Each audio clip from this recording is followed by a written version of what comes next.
দাও, সেই কথা বলার সুযোগ দেয় না। 8.5 সেকেন্ডের ভিতরে আমার স্বামীর খুন করছে। এবার ফরিদগঞ্জে প্রকাশ্যে একজনকে জবাই করে হত্যা ও 2 জনকে কুপিয়ে জখম। রক্ত ব্যালাট বদ্ধ করতে পারে না, কালকে তো অপারেশন করে এটি ঢুকাইছে, ঢুকানোর পরে দেরি কোনো ব্যালাট বদ্ধ করতে পারে না, এগিয়ে না ব্যালাট যাইতে যাই ও ভাই আর ভাইয়ার বাবা কই শিক্ষিত দিন এদিকে ঘটনার পর বিক্ষুব্ধ কয়েক হাজার জনতা ঘাতকের বাড়িঘর ভাঙচুর করেন। দেশব্যাপী চলছে খুন, রাহাজানি ও দখলদারিত্ব। এখন মানুষের জীবনের কোনো দাম নেই। মানুষ আজ অমানুষ রূপে রূপান্তরিত হচ্ছে। মানুষের বিবেক বিবেচনা দিন দিন লোপ পাচ্ছে। আপন চাচা তারই 2 ভাতিজাকে কুপিয়ে পরপারে পাঠিয়ে দিল। নিহত বাবু গাজীর 1 বছর বয়সী মুসলিম নামের একটি শিশু সন্তান রয়েছে। অল্প বয়সে শিশুটি এতিম হয়ে গেল। ছেলে মুসলিম, বাবার আদর থেকে বঞ্চিত হয়ে গেল। স্ত্রী রেখা বেগম স্বামীর মৃত্যু নিজ চোখে দেখে কাটা কবুতরের মতো ছটফট করেন। বারবারই মাটিতে লুটিয়ে পড়ে মূর্ছা যান। রেখা বেগমের কান্নায় আল্লাহর আরশ ছোঁয়া লাগে।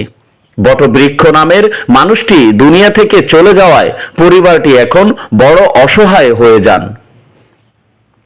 দর্শক, আমরা বলতেছি চাঁদপুরের ফরিদগঞ্জ উপজেলার আলোচিত চাচার হাতে ভাতিজা খুনের ঘটনার বর্ণনা। আমি শুনছি যে এগুলাকে কি টাকা নিয়ে মারামারি হয়েছে, মারামারি অনেক করে আগের দিন রাত্রে মারামারি হয়েছিল।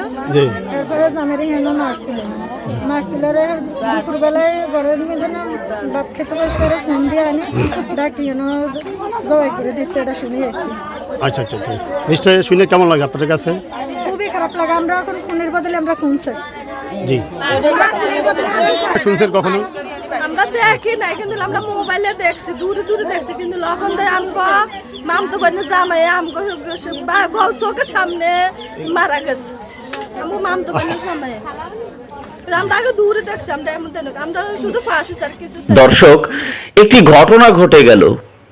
ঘটনাটি খুবই দুঃখজনক ও মর্মাহত। ঘটনাটি শুনলে শরীরের প্রতিটা লোম শিউরে উঠবে। কিভাবে চাচা নামের পাষণ্ড হাসান তারই ভাতিজাদেরকে জবাই করে দিলেন? সামান্য কিছু টাকার জন্য 2টা তরতাজা জীবন শেষ করে দিল। এ যেন একটা কারবালার ইতিহাস। চাঁদপুরের ফরিদগঞ্জে বিদেশ পাঠানোর টাকা লেনদেনের বিরোধের জেরে বাড়ির চাচার হাতে ভাতিজা খুনের ঘটনা ঘটেছে। নিহতরা হলো বাহার হোসেন বাবু, এছাড়া নিহতের বাবা রওশন আলী ও ভাই আরমান হোসেন গুরুতর আহত অবস্থায় চাঁদপুর সদর হাসপাতালে চিকিৎসাধীন রয়েছেন। আশঙ্কাজনক অবস্থায় আরমানকে ঢাকা মেডিকেল কলেজে পাঠানো হয়েছে। এই ঘটনায় স্থানীয়দের সহায়তায় ঘাতক হাসান ও শাকিলকে আটক করেছে পুলিশ। অন্যদিকে আরেক ঘাতক রাকিব হোসেন পালিয়ে গেছে। ঘটনাটি চাঁদপুরের ফরিদগঞ্জ উপজেলার সুবিদপুর পশ্চিম ইউনিয়নের বড়গাঁও গ্রামের গাজীবাড়িতে সোমবার 11 আগস্ট দুপুরে এই ঘটনাটি ঘটে। এরই মধ্যে হাসান দুপুরে বাবুকে ঘর থেকে ডেকে নিয়ে অন্য সহযোগীদের সহযোগিতায় নিজের ঘরের সামনে ধারালো ছুরি দিয়ে জবাই করে হত্যা করে। এ সময়ে বাবুকে বাঁচাতে তার সহোদর আরমান হোসেন গাজী ও তার বাবা রওশন আলী গাজী এগিয়ে আসলে ঘাতক হাসান তার ছেলে রাকিব, শাকিল ও তার পুত্রবধূ সুমাইয়া তাদের উপর হামলা করে। এ সময়ে আরমানের বুকে ছুরিকাঘাত ও রওশন আলীকে মাথায় সহ বিভিন্ন স্থানে আঘাত করে। ঘটনা প্রকাশ পেলে স্থানীয়রা উত্তেজিত হয়ে হাসানকে আটকে রেখে পুলিশে সোপর্দ করে। এছাড়া ঘাতক শাকিল পালিয়ে যাওয়ার সময় মুন্সিরহাট এলাকা থেকে স্থানীয়রা আটক করে পুলিশের হাতে তুলে দেয়। বিষয়টি নিশ্চিত করে ফরিদগঞ্জ থানার ভারপ্রাপ্ত কর্মকর্তা ওসি মোহাম্মদ শাহ আলম বলেন, এই ঘটনায় 3 জনকে আটক করা হয়েছে। নিহতের লাশ উদ্ধার করে ময়নাতদন্তের জন্য চাঁদপুর পাঠানো হয়েছে। ডেস্ক রিপোর্ট, জনতার টিভি।